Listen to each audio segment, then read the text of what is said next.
सभी भक्तों को जय श्री राम। कथा में चल रहा है सुंदरी स्त्रियां श्री राम जी और श्री सीता जी का नाम ले लेकर मंगल गीत गा रही हैं। उत्साह बहुत है और महल अत्यंत ही छोटा है। इससे मानो वह उत्साह चारों ओर उमड़ चला है। शोभा दशरथ भवन कई को कभी बरने पार, जहाँ सकल सुर शीस मनि राम लीन अवतार। दशरथ के महल की शोभा का वर्णन कौन कवि कर सकता है, जहाँ समस्त देवताओं के शिरोमणि रामचंद्र जी ने अवतार लिया है। फिर राजा ने भरत जी को बुला लिया और कहा कि जाकर घोड़े, हाथी और रथ सजाओ, जल्दी रामचंद्र जी की बारात में चलो। यह सुनते ही दोनों भाई आनंदवश पुलक से भर गए। भरत जी ने सब सहानी बुलाए और उन्हें आज्ञा दी। वे प्रसन्न होकर उठ दौड़े। उन्होंने रुचि के साथ जीने कसकर घोड़े सजाए। रंग रंग के उत्तम घोड़े शोभित हो गए। सब घोड़े बड़े ही सुंदर और चंचल करनी के हैं। वे धरती पर पैर रखते हैं जैसे चलते हुए लोहे पर रखते हों। अनेकों जाति के घोड़े हैं जिनका वर्णन नहीं हो सकता। ऐसी तेज चाल के हैं मानो हवा का निरादर करके उड़ना चाहते हों। उन सब घोड़े पर भरत जी के समान अवस्था वाले सब छैल छबीले राजकुमार सवार हुए। वे सभी सुंदर हैं और सब आभूषण धारण किए हुए हैं। उनके हाथों में बाण धनुष है तथा कमर में भारी तरकस बंधे हैं। सभी चुने हुए छबीले छैल, सूरवीर, चतुर और नवयुवक हैं। प्रत्येक सवार के साथ 2 पैदल सिपाही हैं जो तलवार चलाने की कला में बड़े निपुण हैं। सूरत का बाना धारण किए हुए रणधीर वीर सब निकलकर नगर के बाहर आ खड़े हुए। वे चतुर अपने घोड़ों को तरह तरह की चालों से फेर रहे हैं और भैरी तथा नगाड़े की आवाज़ सुन सुनकर प्रसन्न हो रहे हैं। सारथियों ने ध्वजा, पताका, मणि और आभूषणों को लगाकर रथों को बहुत विलक्षण बना दिया है। उनमें सुंदर चंवर लगे हैं और घंटियां सुंदर शब्द कर रही हैं। वे रथ इतने सुंदर हैं मानो सूर्य के रथ की शोभा को छीन लेते हैं। अगणित श्याम कर्ण घोड़े थे। उनको सारथियों ने उन रथों में जोत दिया है जो सभी देखने में सुंदर और गहनों से सजाए हुए सुशोभित हैं और जिन्हें देखकर मुनियों के मन भी मोहित हो जाते हैं, जो जल पर भी जमीन की तरह ही चलते हैं। वेग की अधिकता से उनकी ताप पानी पे नहीं डूबती। अस्त्र शस्त्र और सब साज सजाकर सारथियों ने रथियों को बुला लिया। रथों पर चढ़ चढ़कर बारात नगर के बाहर जुटने लगी। जो जिस काम के लिए जाता है सभी को सुंदर सुकून होते हैं।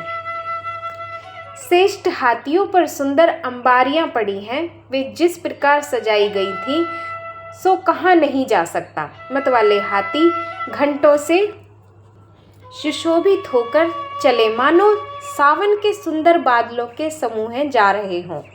सुंदर पालकियां, सुख से बैठने योग्य तामजान और रथ आदि और भी अनेकों प्रकार की सवारियां हैं। उन पर श्रेष्ठ ब्राह्मणों के समूह चढ़कर चले मानो सब वेदों के छंद ही शरीर धारण किए हुए हैं। मागध, सूत, भाट और गुड़ गाने वाले सब जो जिस योग्य थे वैसे ही सवारी पर चढ़कर चले। बहुत जातियों के खच्चर, ऊंट और बैल असंख्यों प्रकार की वस्तुएं लाद लाद कर चले। काहर करोड़ों कांवर लेकर चले। उनमें अनेकों प्रकार की इतनी वस्तुएं थीं कि जिनका वर्णन कौन कर सकता है। सब सेवकों के समूह अपना अपना साज सजाकर साज समाज बनाकर चले। सबके हृदय में अपार हर्ष है और शरीर पुलक से भरे हैं। सबको एक ही लालसा लगी है कि हम श्री राम लक्ष्मण दोनों भाइयों के नेत्र भरकर कब देखेंगे। हाथी गरज रहे हैं, उनके घंटों की भीषण ध्वनि हो रही है। चारों ओर रथों की घरघराहट और घोड़ों की हिनहिनाहट हो रही है। बादलों का निरादर करते हुए नगाड़े घोर शब्द कर रहे हैं। किसी को अपनी पराई कोई बात कोने से सुनाई नहीं देती। राजा दशरथ के दरवाजे पर इतनी भारी भीड़ हो रही है कि वहां पत्थर फेंका जाए तो वह भी पिसकर धूल हो जाए। अटारियों पर चढ़ी स्त्रियां मंगल थालों में आरती लिए रही हैं और नाना प्रकार के मनोहर गीत गा रही हैं। उनमें अत्यंत आनंद का बखान नहीं हो सकता।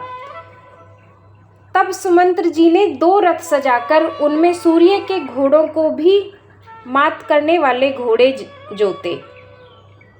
दोनों सुंदर रथ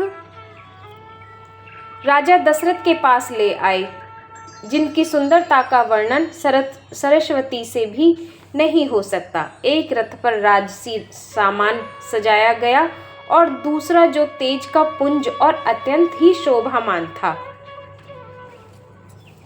उस सुंदर रथ पर राजा वशिष्ठ जी को हर्षपूर्वक चढ़ाकर फिर स्वयं शिव गुरु, गौरी और गणेश जी का स्मरण करके रथ पर चढ़े।